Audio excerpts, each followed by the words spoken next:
오늘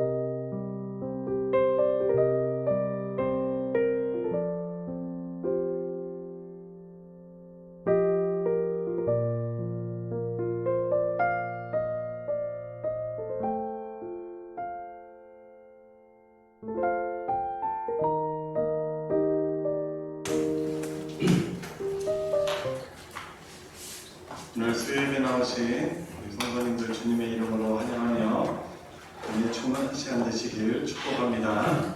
제가 기도하고 찬양 하나님께 드리겠습니다. 하나님 아버지 감사를 드립니다. 오늘도 저희들에게 호흡을 허락하여 주시고 오늘 하루를 또 살며 하나님께서 주신 의미 있는 귀한 하루 보내게 해주시니 감사를 드립니다. 이 시간 수요 저녁 시간 뜻을 정하여 구별하여 하나님께 기쁨이 되는 찬양과 또 말씀의 시간, 하나님이 기뻐하시는 예배 되길 원합니다. 주님, 그 어떤 곳이라도 거룩하신 하나님이 거하실 수 있겠습니까? 이 시간 예수 그리스도의 십자가의 보혈을 의지하며 그 피를 힘입어 나아가는 저희에게 긍휼을 베풀어 주시옵시고 거룩하신 하나님 앞에서 찬양하며 예배할 수 있는 그런 은혜를 저희들에게 허락하여 주시옵소서. 아멘. 예수님의 이름으로 기도드리옵나이다. 아멘. 아멘. 사랑하는 나의 아버지, 우리 같이 함께 찬양 드리도록 하겠습니다.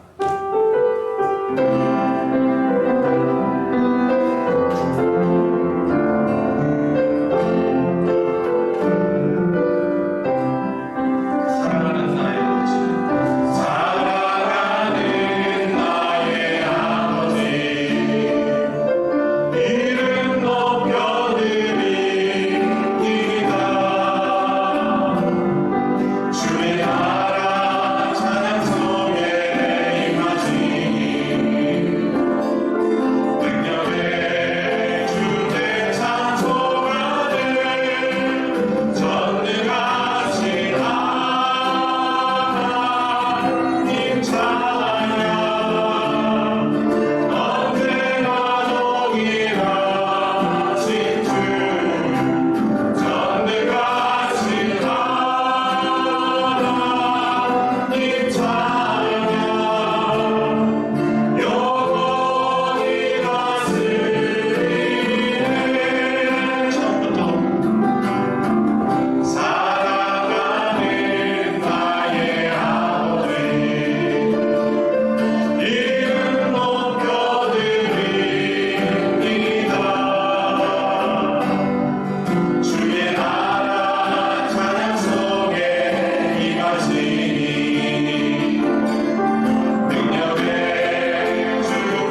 우리들이 쌓을 것은 우리 찬송가 힘차게 부르도록 하겠습니다. 그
오직 주의 사랑에 매여 우리를 위해서 큰 고난 당하시고 또 죽음 당하시고 우리를 위해서 다시 사신, 지금도 성령을 보내셔서 우리를 다스리고 계신 주님께서 우리에게 맡은 삶의 자리에서 교회 공동체 또한 귀한 복음의 사명 감당케 하십니다. 그 주님의 사랑과 은혜 생각하면서 오직 주의 사랑에 매여 함께 고백하도록 하겠습니다. 오직 주의 사랑에 매여 내 영 기뻐 노래합니다. 이 소망의 언덕 기쁨의 땅에서 주의 사랑 드립니다. 오직 주의 제 안에 가서 내 영 기뻐 찬양합니다. 이 소경의 언덕 거룩한 땅에서 주께 경배드립니다. 주께서 주신 모든 은혜 나는 말할 수 없네. 내 영혼 즐거이 주 따르렵니다. 주께 산 드립니다. 오직 주의 사랑에 매여 오직 주의 사랑에 매여 내 영 기뻐 노래합니다. 이 소망의 언덕 기쁨의 땅에서 주께 사랑 드립니다.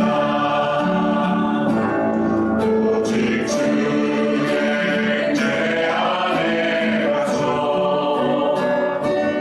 내 영 기뻐 찬양합니다. 이 소경의 언덕 거룩한 땅에서 주께 경배드립니다. 주께서 주신 모든 은혜 나는 말할 수 없네. 내 영혼 즐거이 주 따르렵니다. 주께 산 드립니다. 주께서 주신 모든 은혜 나는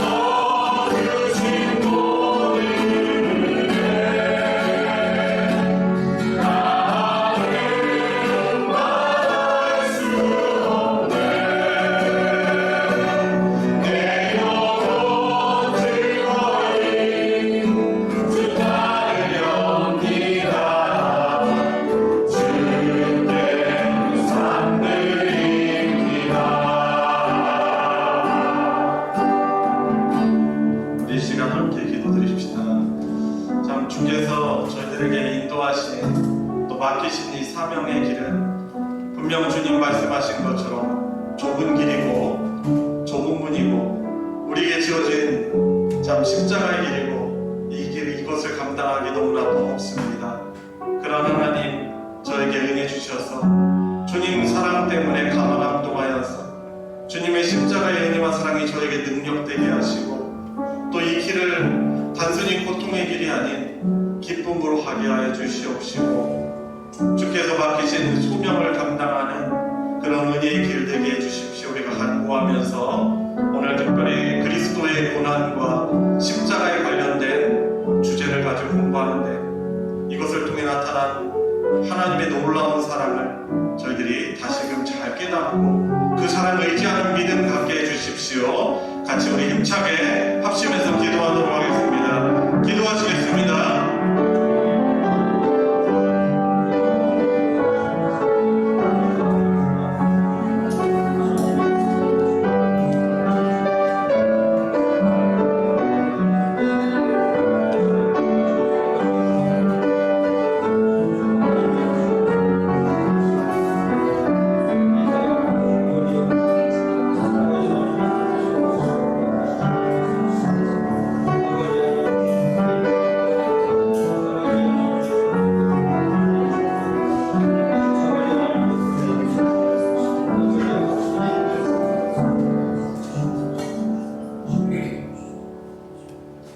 하나님 감사합니다.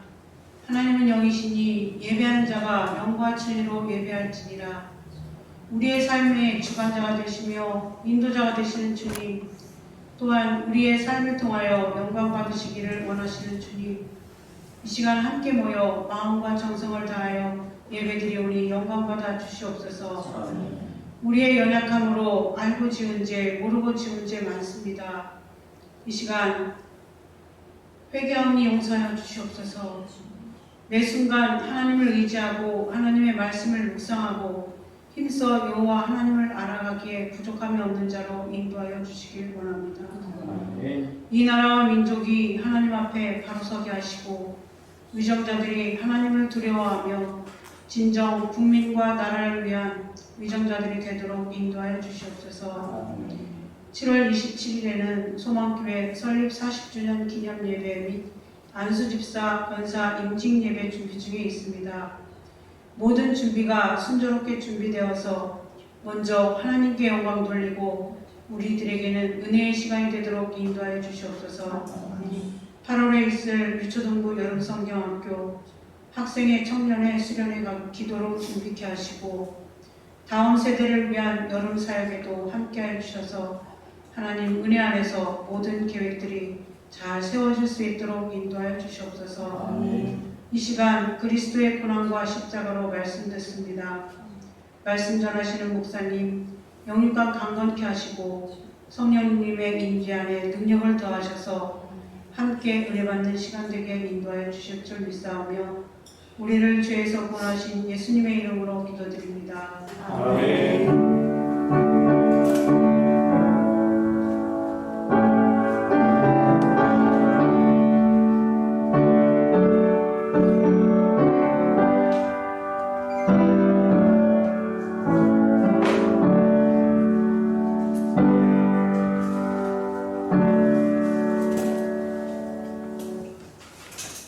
오늘 수요 성경 공부는 사도신경 성경 공부 제8과입니다. 사도신경의 네 번째 고백, 주제는 그리스도의 고난과 십자가입니다. 말씀 본문 먼저 찾아서 읽고 공부하도록 하겠는데요. 오늘 본문은 요한복음 19장 1절부터 30절까지입니다. 한 절씩 교독하시고 마지막 30절을 같이 읽겠습니다.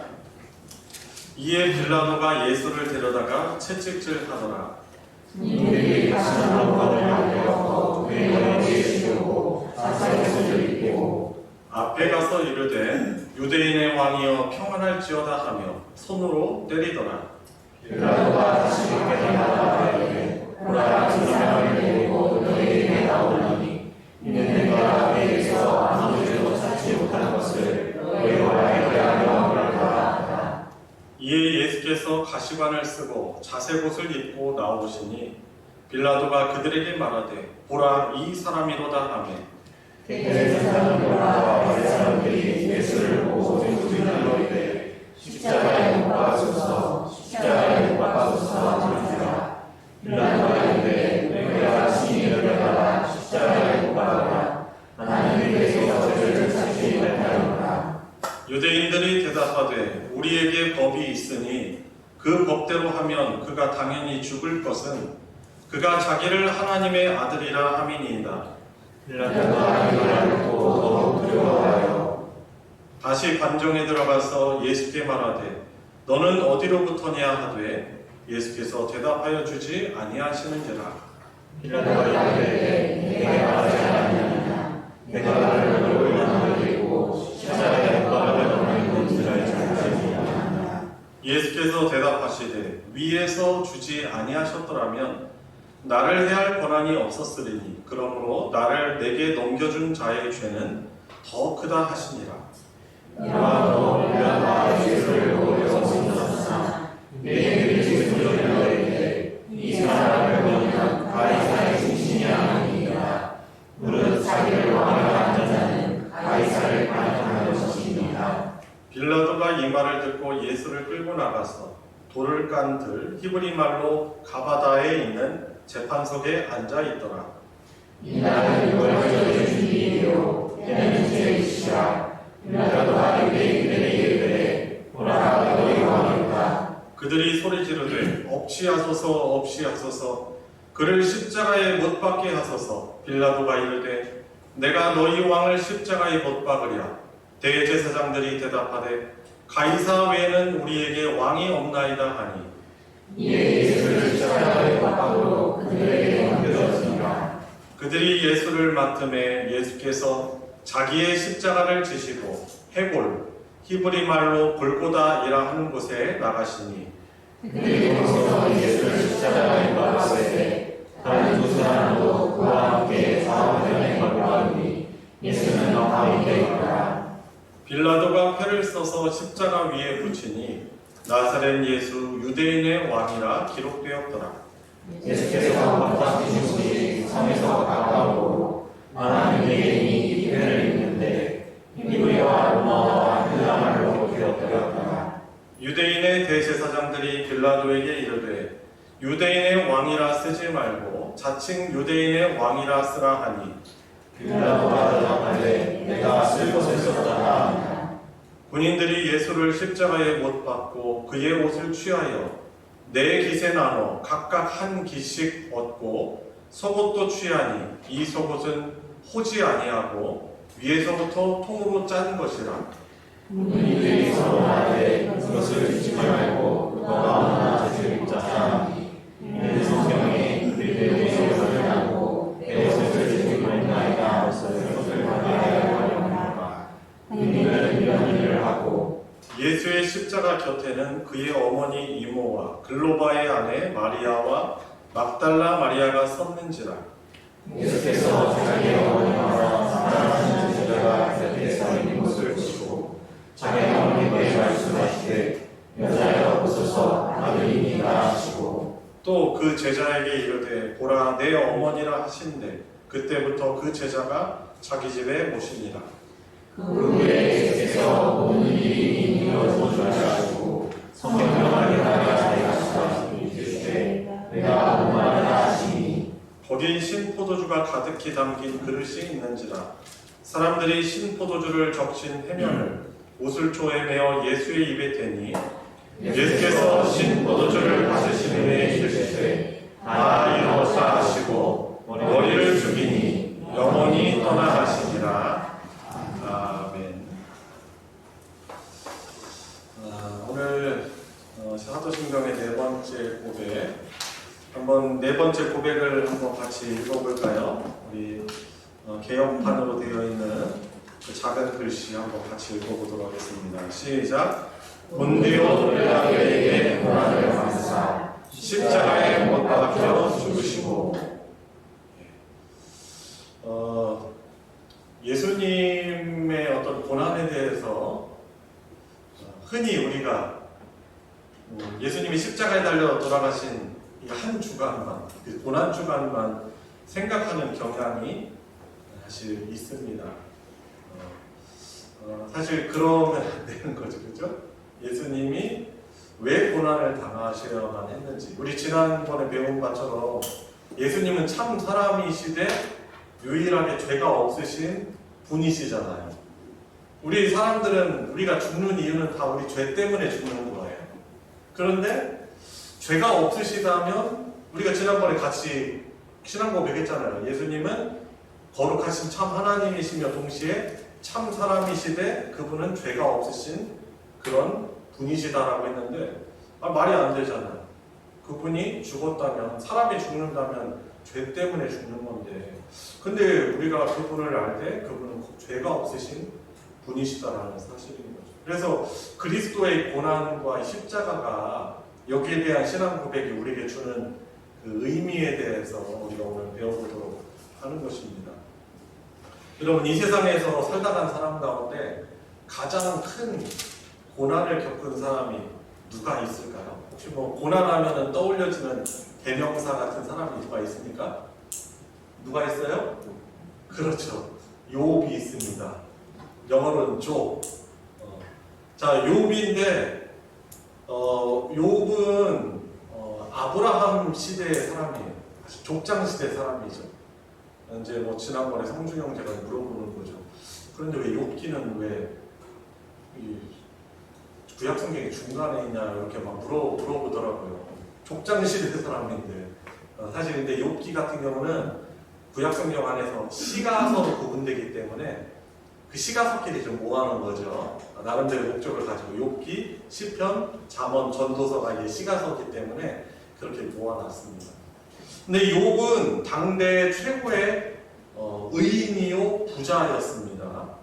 그런데 그가 하루아침에 모든 재산을 다 잃고 10명의 자식들까지 잃었습니다. 엎친 데 겹친 격으로 욥은 전신이 이 머리부터 발끝까지 해서 독한 그 피부병으로 만신창이가 됐어요. 뭐 너무 간지러우니까 이제 성경에 기록되었죠.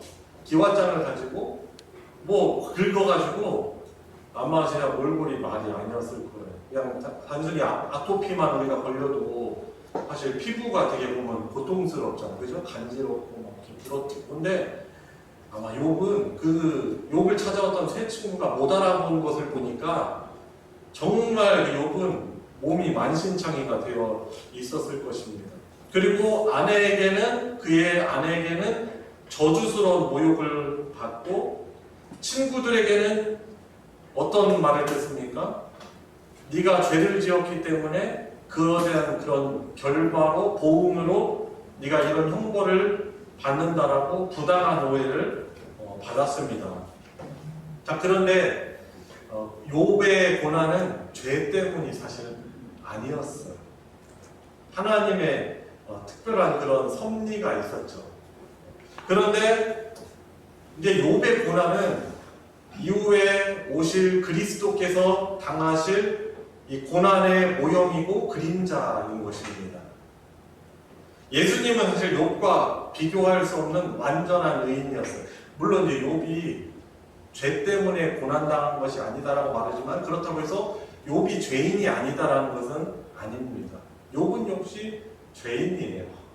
나중에 이제 하나님 앞에서 자기 입을 막 가리고 제가 아무것도 모르면서 제가 짓거렸습니다라고 그렇게 하죠. 자, 여튼 근데 예수님은 이 욥의 고난은 결국 예수님이 당할 그런 고난의 모형이지만은 예수님은 완전한 의인이셨고 하늘의 모든 영광을 가지신 그런 분이었지만 인류 역사상 가장 큰 고난과 가장 고통스러운 죽음을 맛보신 분이 예수님이신 것입니다. 그래서 우리가 하는 사도신경의 이 네 번째 고백은 예수님의 고난과 죽음에 대한 신앙 고백인 것이죠. 그래서 우리가 이 사도신경을 외울 때 그냥 훅 지나가잖아요.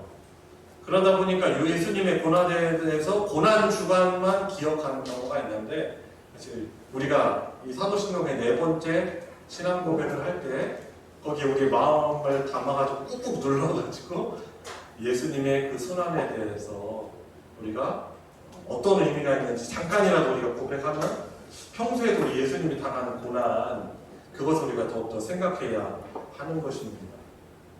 예수님의 고난은 사실 십자가의 죽음만을 가지고 말할 수 없어요. 예수님의 고난은 십자가의 죽음을 포함하여서 그분께서 출생하시기부터 십자가에서 죽으시기까지 예수님의 삶 전체가 고난이었습니다. 첫 번째로 예수님의 고난은요, 인간이 겪을 수 있는 가장 큰 육체적인 고통을 당하신 것입니다. 태어나실 때부터 말 부유에 누이셨고요.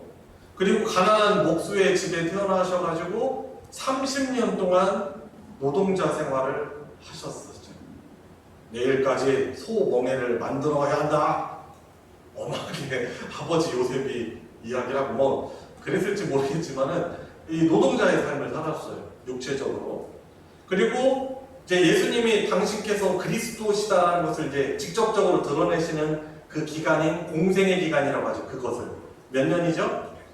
3년의 공생의 기간에는 일정한 저처 없이 복음을 전하는 삶을 사셨습니다. 그래서 예수님이 그런 말씀하시는 거죠. 여우도 굴이 있고 새도 집이 있는데 인자는 머리 둘 곳이 없다라고 그렇게 말씀을 하셨습니다. 참 그분께서 어떻게 보면 이 모든 우주 만물의 주인이신 그분께서 거처 없이 다시 고난의 그런 공생애를 보낸 것입니다. 그리고 예수님은 십자가를 통해서 인간이 겪을 수 있는 최고의 육체적인 고통을 그분은 경험하시는 것이죠. 그래서 이제 인간이 겪을 수 있는 최고의 육체적인 고통을 당하신 분이 예수님이십니다. 그리고 두 번째로 예수님은 우리 인간이 당할 수 있는 가장 극심한 정신적인 고통을 당하셨습니다. 그래서 설명을 잠깐 드리자면 예수님은 가족들로부터 그리고 친척에게 오해를 다 받으시고 그러셨죠. 예수님은 가족들로부터 미친놈 취급을 당했어요.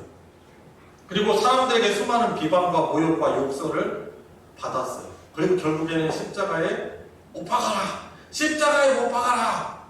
하고 그렇게 모욕을 당하고 사람들로부터 원망을 들었죠.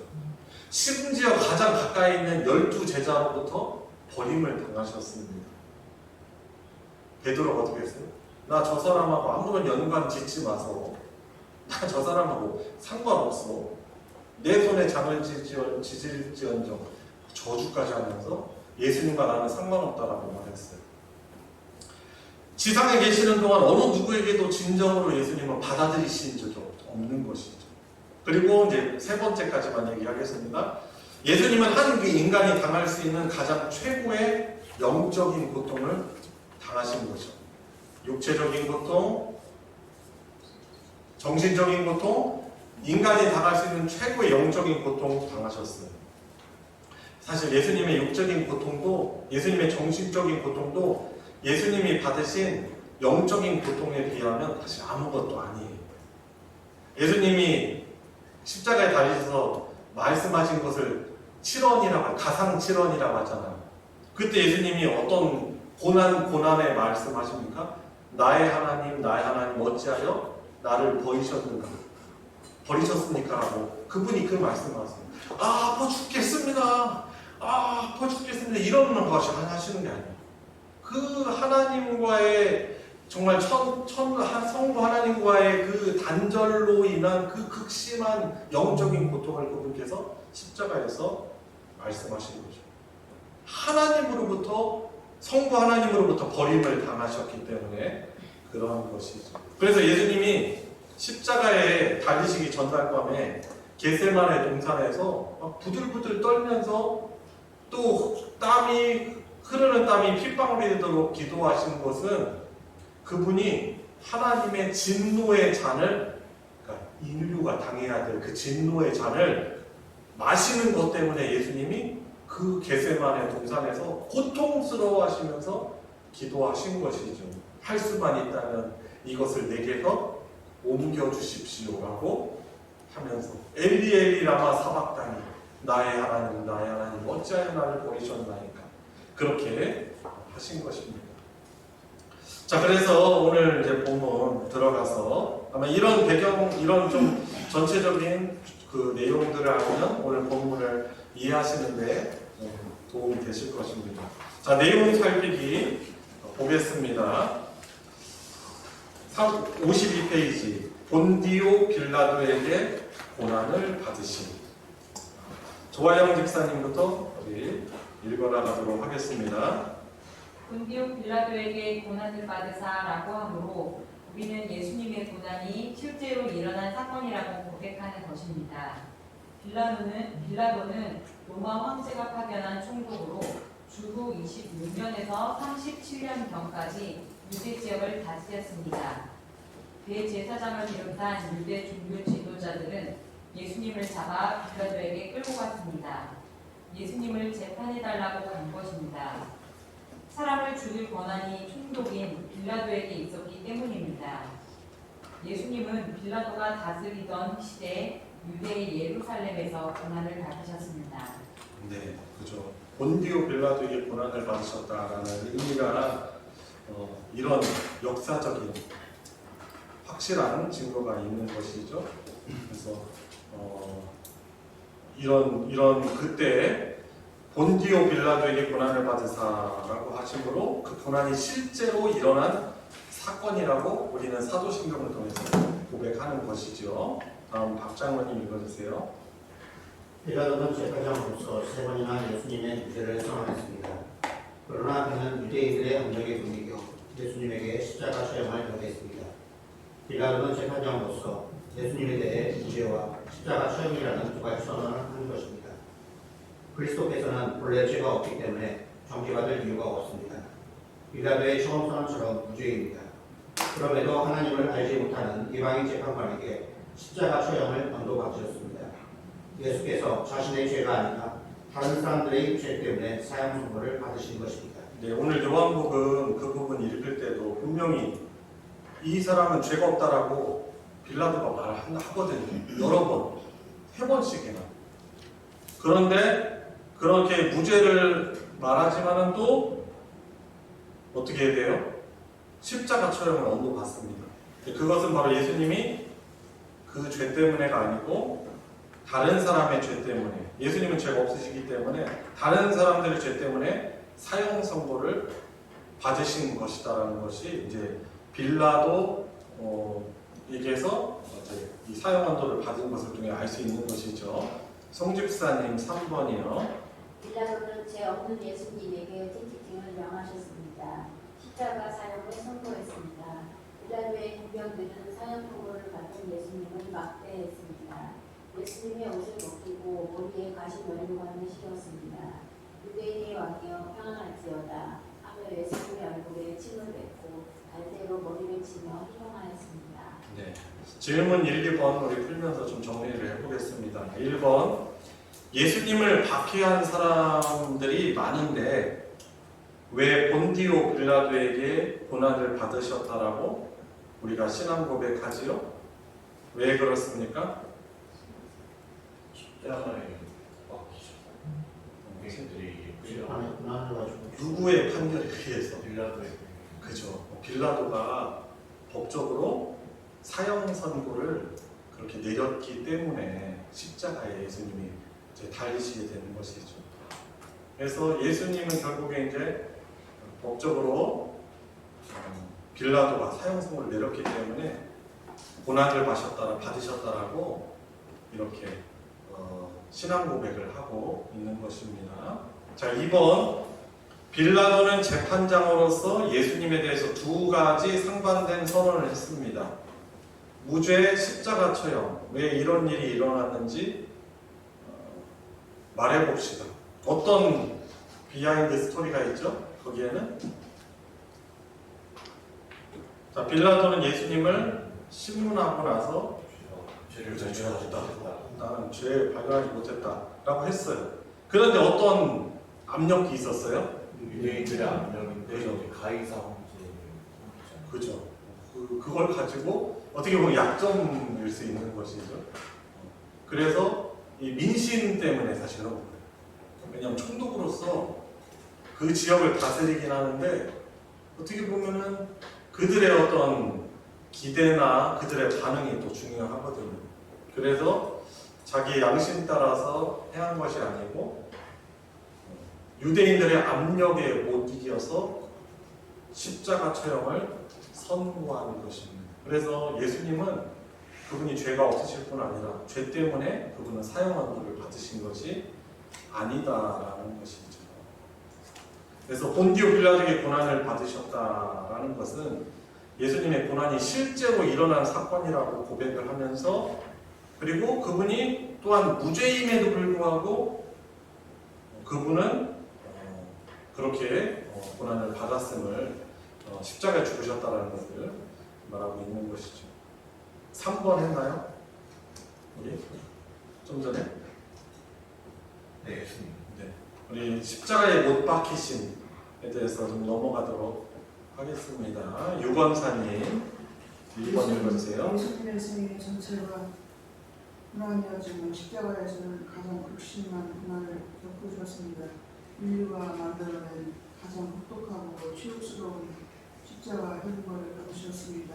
십자가를 지고 가는 동안 채찍질을 당하셨습니다. 국민들은 그의 옷을 다 벗기고 손에 못을 받고 못 박힌 채로 십자가에 달았습니다. 예수님은 십자가 위에서 잠시도 쉴 수 없는 고통의 시간을 보내셨습니다. 타는 듯한 무마를 겪으셨습니다. 네, 그렇죠. 십자가에서 가장 그런 극심한, 사람으로서 당할 수 있는 극심한 고통을 당하는 것이죠. 바로 죽지도 않아요. 바로 죽이지도 않아요. 먼저 사실 십자가에 달리시기 전에도 엄청난 그런 채찍질로 인해서 사실 어떻게 보면 완전히 탈진하고 완전히 지쳐버리고 힘이 없는 그런 상태인 거죠. 근데 그것이 끝이 아니에요. 군인들이 그분의 옷을 다 벗기고 부끄러움에 처하게 하고 손에 못을 박고 못 박힌 채로 십자가에 달리죠. 여러분도 아시겠지만 그냥 편하게 매달려 있는 것이 아니에요. 신명기 3장에 보면은 나무에 매달린 자는 저주를 받았습니다 라고 그렇게 말을 하고 있는데, 그 시대의 그 근동 지역에 있어서 나무에 매달려 죽는 사람은 저주받은 그런 사람인 것이죠. 그래서 이제 그것을 이제 2번에서 말하고 있는 것입니다. 십자가 위에서도 잠시도 그분은 쉴 수 없는 거예요. 다리에 힘주자니 다리가 아프고 신경이 막 눌려있고, 그러면 다리 아파서 팔에 힘주자니 팔에 있는 그런 신경이 고통스럽게 하고, 그죠? 너무 괴로운 것입니다. 계속 타는 듯한 목마름을 겪으시면서도 그분은 해면에 적신 신포도주를 드시지 않아요. 다 고난을 그냥 그대로 당하시는 거예요. 해면에 이렇게 적신 이 신포도주는 마취의 어떤 효과가 있는 것이거든요. 예수님이 그것을 딱 이제 맛보시고 그것을 이제 거절하시죠. 그 육체 모든 고통을 편하게 이렇게 회피하지 않으신 것이죠. 자, 2번 이재복 집사님. 예수님은 십자가에 달려 모멸적인 저주와 욕을 받으셨습니다. 예수님은 마치 흉측한 벌레처럼 십자가에서 비방과 조롱거리가 되셨습니다. 지나가는 자들은 머리를 흔들며 모욕하였습니다. 내가 하나님의 아들이거든 십자가에서 내려오라. 대제사장들과 서기관들도 함께 희롱하였습니다. 함께 십자가에 못 박힌 강도들도 욕하였습니다. 예수님은 자신이 기으신 사람들에게 철저히 외면당하고 저주를 받으셨습니다. 네. 그래서 시편 22편이 예수님의 순환에 대한 예언되는 그런 구약의 본문이죠. 그래서 시편 22편 한번 6절 한번 찾아볼까요? 예수님은 마치 흉측한 벌레처럼 십자가에서 비방과 조롱거리가 되셨다는 그런 부분인 것이죠. 먼저 찾으신 분이 한번 읽어볼까요? 나는 벌레요 사람이 아니라 사람의 비방거리요 백성의 조롱거리입니다. 그렇죠. 이 다윗의 시지만은 이 다윗의 어떤 고난 가운데 예수님이 당하실 순환이 왕이심에도 불구하고 그것이 예고되어 있고, 1절을 보세요. 내 하나님이여 내 하나님이여 어찌 나를 버리셨나이까. 어떤 것이 떠올라요? 예수님의 가상실험, 엘리 엘리 라마 사박다니. 예수님의 순환이 벌써 이제 예언이 되어 있는 것이죠. 그래서 하나님으로부터 버림받으셨음을 시편 22편이 미리 그것을 예언하고 있는 것입니다. 자신이 지은 사람에게 철저히 외면당하고 저주를 받고. 자, 3번 하느니 집사님. 예수님은 하나님으로부터 끊어지셨습니다. 영원 전부터 하나님 품속에 계셨던 그분은 성부로부터 단절되셨습니다. 성부 하나님은 죄인들의 죄를 짊어진 예수님을 향해 진노하고 심판하셨습니다. 정오부터 오후 3시까지 계속된 온 땅의 어둠은 하나님이 그를 철저히 외면하고 버리셨음을 보여줍니다. 예수님은 너무나 고통스러워 나의 하나님 어찌하여 나를 버리셨나이까 하고 부르짖으셨습니다. 그래서 이런 예수님이 이렇게 십자가에서 당하신 그런 고통은 사실 우리 인간의 죄로 인한 그 형벌의 크기를 가장 잘 보여주는 것이죠. 그리고 우리가 죄로 인해서 당해야 될 그런 수치가 얼마나 부끄러운 것인가를 잘 보여주는 것이죠. 사실 우리가 죽으면 당해야 될, 우리가 심판받아 우리가 당해야 될 것들이었죠. 자, 질문 3번. 예수님이 십자가에서 당한 고통 중에 가장 극심한 고통은 무엇이었을까요? 무엇입니까? 하나님으로부터 그죠, 단절됐다라고 표현하지만 또 버림받은 거죠. 하나님으로부터 버림받은 것. 그래서 그 극심한 고통을 예수님이 말씀하시는 거죠. 하나님으로부터 끊어지는 것이라고 할 수 있는 것입니다. 사실 저와 여러분들도, 사실 우리 모든 인류도 가장 큰 저주와 고통은 우리를 창조하신 하나님 아버지로부터 우리가 죄 때문에 끊어진 것입니다. 그런데 그 고통을, 우리가 당해야 될 고통을 예수님이 하나님과의 끊어짐을 통해서 대신 당하시는 것이죠. 그 저주와 고통을. 자, 4번. 주님은 죄인인 우리를 대신하여 무엇을 하신 것입니까? 무엇을 대속한 것이죠? 그죠? 죄를 대속하시고. 그리고 그래서 뭐를 받으신 거예요? 저주와 그 심판을 예수님이 십자가에서 받으신 것입니다. 자, 그리스도의 죽으심을 통하여 얻는 유익, 우리 마지막 주제 보도록 하겠습니다. 영광 형제가 1번 읽어주세요. 십자가에서 거룩한 교환이 이루어졌습니다. 예수님이 십자가에서 죄인이 되시고 그를 믿는 우리는 의롭다함을 얻게 되었습니다. 예수님은 저주를 받으시고 우리는 복을 받았습니다. 그분은 심판을 받으시고 우리는 심판에 이르지 않았습니다. 그분은 죽임을 당하시고 우리는 생명을 얻습니다. 그분은 하나님으로부터 끊어지시고 우리는 하나님과 화목하게 되었습니다. 네, 이 1번에서는 거룩한 교환에 대해서 말하고 있는 거예요. 예수님이 십자가상에서 그런 저주와 그런 고난, 죽음을 당하신 것을 통해서 우리가 위대한 그런 교환이 이루어졌다는 것인데, 어떤 교환이 있었어요? 무엇을 찾아볼 수 있죠? 저주를 받으시고 복을 받고, 그래, 저주와 복의 교환이 일어나고, 또 심판을 받으시고 심판에 이르지 않고, 그죠? 죽음을 받고 예수님이 죽음 당하시고 우리에게 생명을 주시고, 또 우리의 죄를 취하시고 그분의 의를 우리에게 전가시켜 주셨죠. 그래서 다시 정리하면 3가지. 십자가상에서 위대한 교환이 이루어졌는데 그것은 죄와 의의 교환, 그리고 저주와 복의 교환이죠. 그리고 죽음과 생명, 이런 위대한 교환, 거룩한 교환이 이루어진 것이죠. 그렇기 때문에 예수님이 십자가에서 우리가 당해야 될 것들을 다 당하시는 것입니다. 하나님과의 단절, 그것으로 인한 고통, 저주, 죽음. 자, 2번 성준 형제가 읽어주세요. 예수 그리스도의 죽으심으로 우리는 하나님과 화평을 누리게 되었습니다. 그리스도를 믿는 우리는 이제 하나님의 사랑을 입은 자입니다. 하나님은 그리스도 안에 있는 우리를 마치 한 번도 죄를 짓지 않은 사람처럼 대하십니다.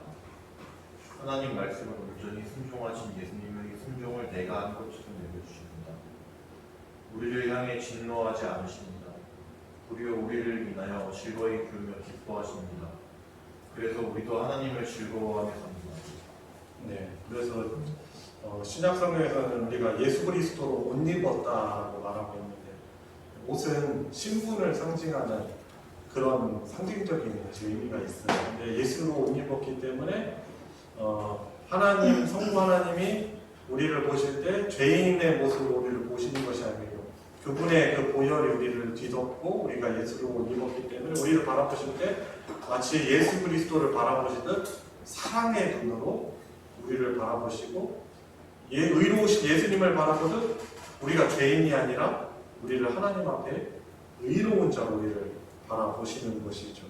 그래서 예수님의 이 죽으심 때문에 우리가 하나님과 더불어 화평을 누리게 되는 그런 복을 받은 것입니다. 그래서 로마서 5장 10절 말씀에 보면은 이렇게 말씀하여 곧 우리가 원수 되었을 때에 그의 아들의 죽으심으로 말미암아 하나님과 화목하게 되었은즉 화목하게 된 자로서는 더욱 그의 살아나심으로 말미암아 구원을 받을 것이니라 라고 말씀하고 또 11절에는 이렇게 말합니다. 그뿐 아니라 더해서 얘기하는 거예요. 이제 우리로 화목하게 하신 우리 주 예수 그리스도로 말미암아 하나님 안에서 또한 즐거워하느니라 라고 말씀하고 있는 것입니다. 그래서 우리가 하나님 안에서 하나님 앞에서 즐거워할 수 있는 자로 그죠? 예배할 수 있는 자로 찬양할 수 있는 자가 되는 것입니다. 우리도 하나님을 즐거워하며 살 수 있게 된 것이죠. 3번 김일태 장로님 읽어주세요. 예수를 구주로 믿는 성도는 그리스도와 연합한 자가 되었습니다. 우리는 그리스도와 함께 십자가에 못 박혔고 그리스도와 함께 죽었습니다. 그리스도와 함께 부활하였습니다. 이제 우리는 새 생명, 주님의 생명을 가진 사람들입니다. 그리스도 예수 안에서 하늘을 앉게 되었습니다. 우리는 하늘에 속한 사람입니다. 죄에 공로하며 살지 않고 의를 따르며 살아가는 사람들이 되었습니다. 매일 실패해도 우리는 다시 일어날 것입니다. 그리스도께서 십자가로 승리하셨고 결국 우리도 승리할 것입니다. 예, 그래서 여러분 우리 자신을 어떻게 인식하며 살아가야 돼요? 늘 어떻게 인식해야 됩니까? 예수님과 연합한 그것 때문에 그러니까 예수님이 우리에게 그분의 의를 전가해 주셔서 하나님 앞에 설 수 있고 하늘에 속한 사람이 되었기 때문에 우리는 이런 정체성을 가지고 우리가 살아가야 되는 것이죠. 예수 안에서 하늘에 앉은 사람들이에요. 에베소서 2장 6절에서 그렇게 말씀하고 있잖아요. 여러분 지금 우리가 이 땅에 지금 앉아 있잖아요. 대전 소망교회당 1층에 앉아 있는데 그렇죠. 우리는 땅에 앉고 뭐 여기에서 살아가지만 이 땅을 밟고 살아가지만은 우리는 하늘에 앉은 자예요. 그죠? 우리의 신분은 하늘에 속한 자로 살아가는 것입니다. 그래서 우리의 정체성을 이 땅에 이 땅 밟고 살다가 언젠가는 그런 끝나는 인생으로 우리가 자신을 인식하는 게 아니고 내가 영원한 하나님 나라에 속해서 그 나라에 앉아있는 그런 자로서 우리가 살아감을 인식해야 하는 것입니다. 그래서 이 땅에 살아갈 때도 죄의 종노릇하며 살아가는 자가 아니고 의를 따르며 살아가는 자인 것입니다. 실패해도 다시 일어나가지고 예수님이 십자가로 승리하셨으니 우리도 결국에 승리할 것이다라는 이런 믿음을 가지고 우리가 살아가야 하는 것이겠죠. 아멘입니까? 아멘. 우리 같이 고백해보자고요. 나는 주 안에서 승리할 것입니다. 아멘이죠? 아멘. 주 안에 있기 때문에 우리는 이 믿음 가지고 우리가 일단은 승리한 자로 살아가는 것입니다. 자, 질문 5번. 그리스도의 십자가에서는 거룩한 교환이 이루어졌습니다. 어떤 교환이 이루어졌습니까? 아까 정리했었죠? 3가지. 어떤 교환입니까? 그리고 저주와 복의 교환. 그리고 심판과 생명. 이거 거꾸로 생각하면 안 돼요, 그런데. 그죠? 예수님의 십자가의 대속 사건을 믿는 사람은 그 예수님의 생명이 그 의와 복이 내게 임하였다라고 우리가 믿으며 살아가는 것입니다. 그래서 우리는 행복한 사람들인 거예요. 그죠? 이 땅에서 죄악이 가득하기 때문에 당연히 의롭게 살아가려고 하고 하나님 나라의 법적으로 의인이 있다면 이 세상에서 그래서 고난받고 어려움을 당하는 것이 당연한 것입니다. 그래서 이 당하는 그 고난에 대해서 좀 새로운 시각으로 우리가 바라볼 수 있게 되는 것입니다. 질문 6번. 하나님은 그리스도 안에 있는 우리를 어떻게 대하십니까? 한 번도 죄를 짓지 않는 사람을 그리고 예수님의 순종을 내가 하고 싶은 것이 그리고 우리를 향해 진노하지 않으시는 네, 우리를 향해 진노하지 않으십니다. 사랑으로 대해주시는 것이죠. 그래서 전능하사에서 사도신경 네 번째 고백, 십자가에서 죽으셨다라는 이런 내용 고백이 이 안에 이런 풍성한 내용을 담고 있는 것입니다. 자, 적용을 위한 질문 56페이지. 1번 그리스도의 십자가를 통하여 내가 받은 은혜는 무엇인지 나눠봅시다. 이미 우리가 나눈 부분들 다 담겨 있을 것이죠. 어떤 것들 좀 지금 바로바로 떠오르십니까? 어떤 은혜를 받으셨어요? 내가 받은 은혜는 무엇입니까?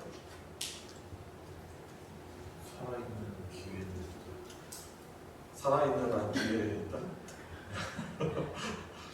기회를 많이 가지고 있는데요. 그 복을 누리고 있네요. 어떤 의미를 갖고 있는 것 같은데 일단 한번 따로 얘기해 주세요. 다른 분 어떤 은혜를 받았습니까? 한 번만 더 말씀해 보죠.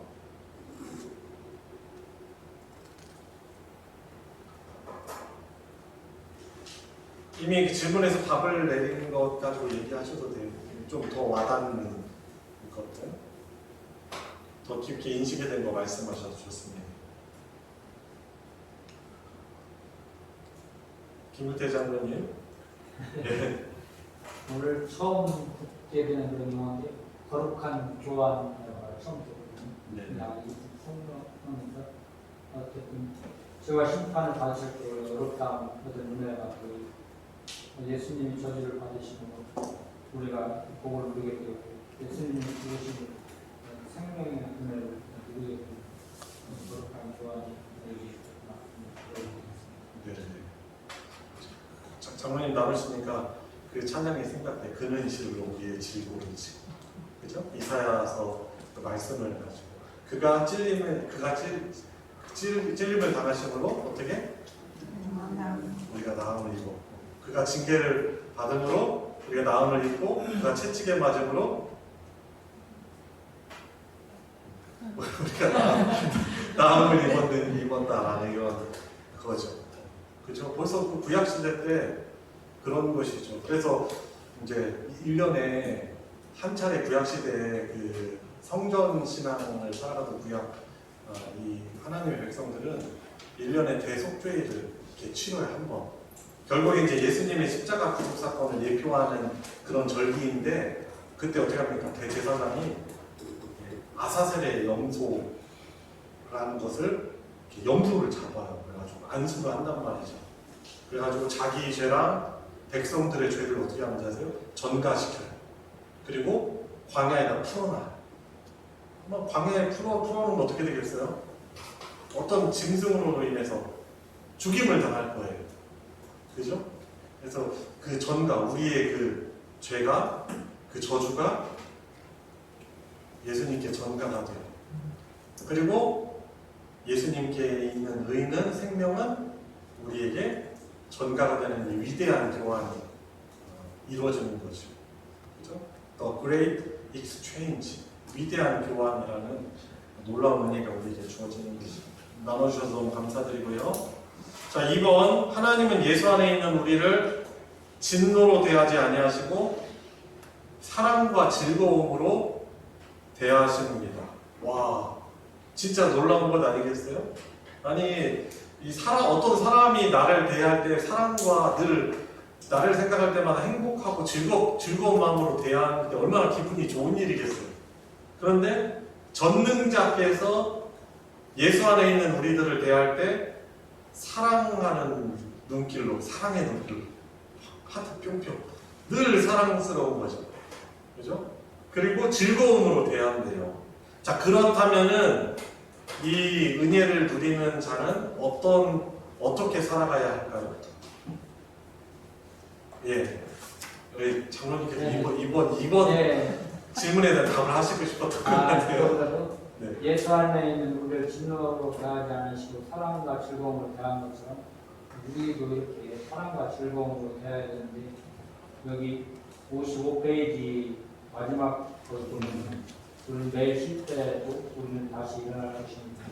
이 내용이 저는 마음에 와닿습니다. 우리가 사실은 이렇게 진노를 대하지 않고 사랑과 즐거움으로 대하는 그런 예수님을 닮아가야 되는데, 실제로 삶의 모습에서는 그러하지 못하기 때문에 여기 보면 매일 실패해도 우리는 다시 일어날 것이라는 그런 희망적인 그런 날이 제 마음에 닿았습니다. 네, 그렇죠. 물론 장로님 그렇게 답을 하신다는 생각이 들어요.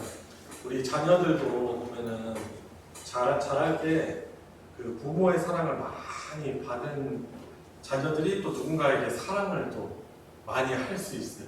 용서를 많이 경험한 사람이 또 누군가를 잘 용서할 수 있어요.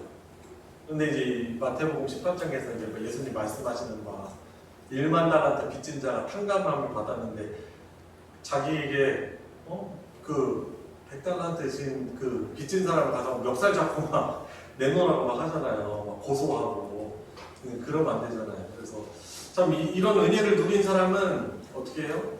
하나님을 즐거워하고 또 우리 서로를 대할 때 같이 구원받은 사람들을 대할 때 모든 사람들 대할 때 어떻게 돼요? 은혜로운 마음으로 대하게 되는 거예요. 넉넉하게. 그죠? 넉넉하게 너그럽게 대하는 것이죠. 왜냐하면 우리가 그 사랑과 은혜를 받았기 때문에 그런 것입니다. 그리고 장로님 말씀하신 것처럼 죄로 인해서 우리가 넘어질 때가 참 너무 많이 있잖아요. 그렇지만은 우리가 그 하나님의 사랑을 또 믿으면서 다시 의지하면서 일어날 수 있는 것이 얼마나 좀 감사한지 모릅니다. 그리고 결국에 우리가 하나님을 즐거워하면서 살아가는 것이죠. 그래서 우리 사람의 제일 되는 목적이 바로 하나님을 즐거워하는 거죠. 그래서 우리를 창조하신 목적이 사실 그거예요. 그러니까 예수님의 십자가 사건은 결국 우리를 재창조하여서 하나님의 거룩한 백성이 다시금 되도록 회복시켜 주시고 하나님을 즐거워하며 살아갈 수 있도록 하게 하시는 것이죠. 그래서 우리 사랑하는 성도 여러분, 늘 하나님 즐거워해서 예배를 기뻐하고 즐거워하고 의무가 아니라 어쩔 수 없이 드리는 게 아니고 그냥 두려워서 드리는 게 아니고 이건 예배가 사실 아니고 하나님을 정말 즐거워하는 마음으로 드릴 수 있길 바랍니다. 하이델베르그 요리문답 우리 같이 읽고 우리 오늘 마치도록 하겠습니다. 제가 질문 읽겠습니다. 여러분들은 답을 말하시면 되고요. 하이델베르그 요리문답 38. 그는 왜 재판장 본디오 빌라도에게 고난을 받으셨습니까? 그리스도는 죄가 없지만 세상의 재판장에게 천대를 받으셨으며 이로써 우리에게 임할 하나님의 충만하신 심판에서 우리를 회복하셨습니다. 39항. 그리스도께서 십자가에 못 박히심은 달리 돌아가신 것보다 특별한 의미가 있습니까? 그렇습니다. 십자가에 달린 자는 하나님께 저주를 받아야 되고 그가 십자가에 달리심은 내게 임한 저주를 대신받는 것이라고 생각합니다. 그죠. 다른 벌로도 죽으실 수도 있었겠지만은 여기 십자가에 달리신 상징적인 의미가 있는 것이죠. 내게 임한 저주를 대신 받은 것이라고 확실하게 되는 거죠. 자, 마지막 40문. 그리스도는 왜 죽으시기까지 낮아져야 했습니까? 하나님의 공의와 진리 때문에 우리의 죄값은 하나님 아들의 죽은 이후에는 달리 치를 필요가 없기 때문입니다. 그죠. 모두 다 죄를 범했기 때문에 우리 대신 죽을 수 있는 사람이 없어요. 그리고 죽어봤자 한 사람의 어떤 대신 죽는 거겠지만 사실 죄 때문에 결국에 누구를 대신해서 죄값을 치를 수가 없는 것인데 우리 예수님은 하나님의 아들 이 죽음 이것에 달리 우리의 죄값을 치를 길이 없기 때문에 그분께서 죽기까지 낮아지신 것입니다. 자, 우리 같이 합심해서 기도하도록 하겠습니다. 우리 같이 기도할 때 참 이런 예수님의 대속제물 대신에 놀라운 은혜와 사랑이 있음에도 불구하고 또한 밥 먹듯이 죄를 짓고 또 마치 내가 자격이 있어서 구원을 받은 것처럼 교만하게 살아갈 때가 참 많이 있습니다. 안일하게 살아갈 때가 참 많이 있습니다. 십자가의 고난 주간에만 생각하는 경향이 우리에게 있습니다.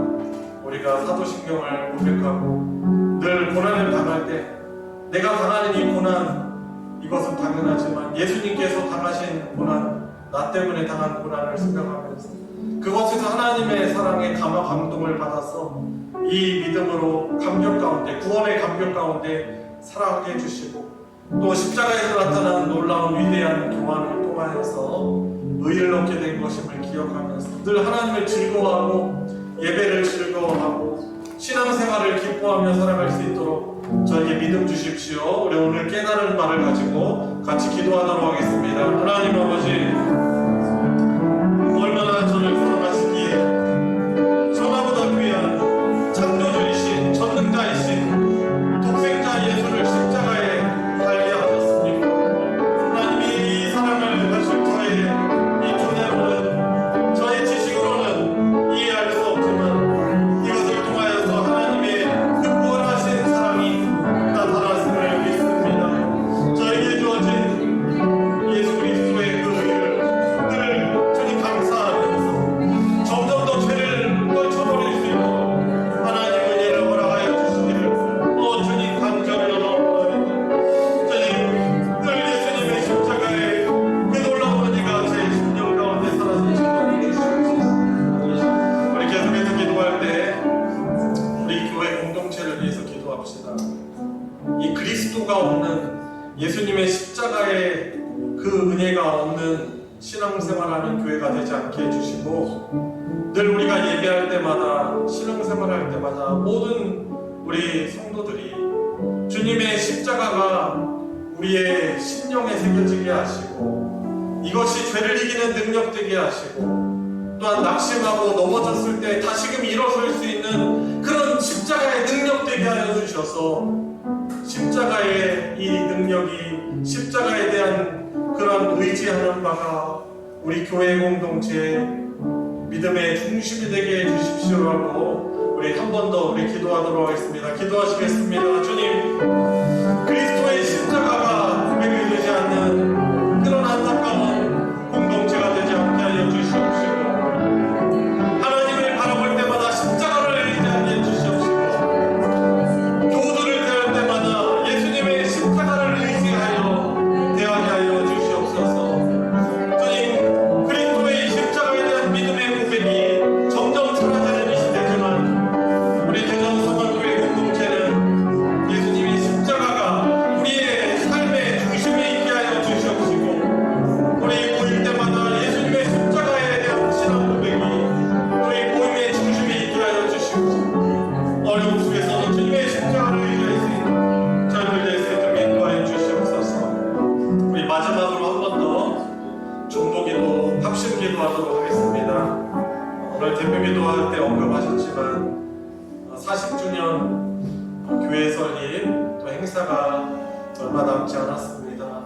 그냥 의례적으로 하는 행사가 아니라 우리 성원교회 공동체 주님의 한 몸으로 속한 모든 성도들이 이 행사를 참 중요하게 여기며 기도하며 또한 하나님의 은혜를 더욱더 감사하고 우리의 믿음이 더욱더 굳건해지고 하나님을 기쁘시게 하는 귀한 행사가 되게 해달라고, 그래서 또 기념하는 예배, 또 임직, 또 은퇴식 모든 것이 의미 있게 해주시옵시고 하나님께 감사하는 그런 기념 행사가 되게 해주시고 또 홈커밍데이도 더불어 진행됩니다. 여러 우리 소망교회를 또한 거쳐간 많은 또한 사람들이 나와서 감사를 고백하고 축하하고 하나님께 영광 돌리는 그런 행사가 되도록 많이 모여줄 수 있도록 위해서 기도해 주시고요. 그리고 유초등부, 중고등부, 청년부 여러 행사를 통해서 우리 학생들이 예수님을 인격적으로 만나고 십자가의 주님을 만날 수 있는 놀라운 은혜의 시간 될 수 있게 해달라고 준비를 위해서 은혜 받는 그런 행사가 되도록 우리 마지막으로 합심해서 기도하도록 하겠습니다. 기도하시겠습니다. 주님, 대전성악교회 설립 40주년 기념 행사를 저희 준비하고 있습니다. 하나님 도와주시옵소서. 저희 참여하는 자녀들에게도 큰 의미가 있게 해주셔서 우리 온 성도들의 기쁨으로 사모하는 마음으로 저희 참여하게 하여 주시옵소서. 그 의미를 되새기고 하나님이 그동안의 40년의 길 가운데 함께 하시고 동행하신 은혜를 온 성도들이 기뻐하며 하나님의 영광을 위하여 주시옵소서. 하나님 기쁘시게 하는 그런 성도에게 대해 주시옵소서. 주님 준비의 모든 과정과 당일 행사 진행에도 하나님의 크신 은혜가 있게 하여 주시옵소서. 우리 성도들 내외적으로 많이 참여할 수 있게 하여 주시고 또한 복음 전파의 기회가 되게 해주시기 바랍니다. 성거민교회도 많이 또한 초청되어 함께하여서 기쁨을 나누게 하여 주시기 바랍니다. 여러분 살 가운데 하나님 축복하여 주셔서 준비가 오래 은혜해 주시고 하나님 우리 다음 세대 우리 자녀들이 그 기회를 통하여서 예수님을 인격적으로 만나고 십자가의 주님을 만나고 주님 하나님의 비전을 깨닫고 비전의 사람으로 세워주시는 주님 너무 기회가 될 수 있도록 역사하여 주시옵소서. 주님 모든 것들이 하나님의 은혜임을 고백을 드립니다. 예수님의 십자가의 그 고난과 죽으심과 그 부활이 주님의 몸인 성도인 우리들의 신앙의 가장 중심에 있게 하여 주셔서 모든 것이 예수님의 십자가의 은혜를 기억하며 시험을 이기고 유혹들을 이겨내고 십자가의 그 능력이 우리를 승리케 하고 감사케 하고 하나님을 더욱더 즐거워하고 기뻐하는 복 있는 삶을 살아가게 하여 주시옵소서. 여러 가지 기도의 제목을 가지고 합심하여 기도하였습니다. 모든 행사 앞두고 있는 모든 것들도 하나님의 은혜 가운데 준비되어지고 모든 것이 그동안의 여정이 우리 대전소망교회 40년의 이 광야 여정이 하나님의 은혜였음을 고백하며 더욱더 하나님이 기뻐하시는 참된 교회로 나아가는 귀한 전환점이 되게 하여 주시옵소서. 주님 호구 가운데서도 우리 사랑하는 모든 성도들을 지켜주시니 주님 감사합니다.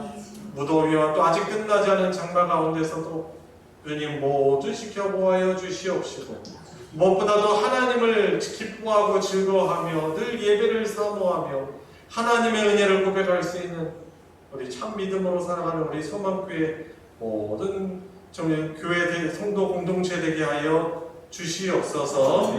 남은 한 주간의 그런 삶도 주님께 맡겨드리며 우리 주 예수 그리스도의 이름으로 기도드리옵나이다. 아멘. 주기도로 예배 마치겠습니다. 하늘에 계신 우리 아버지여, 이름이 거룩히 여김을 받으시오며 나라가 임하시오며 뜻이 하늘에서 이루어진 것 같이 땅에서도 이루어지이다. 오늘 우리에게 일용할 양식을 주시옵고 우리가 우리에게 죄 지은 자를 사하여 준 것 같이 우리 죄를 사하여 주시옵고 우리를 시험에 들게 하지 마시옵고 다만 악에서 구하시옵소서. 나라와 권세와 영광이 아버지께 영원히 있사옵나이다.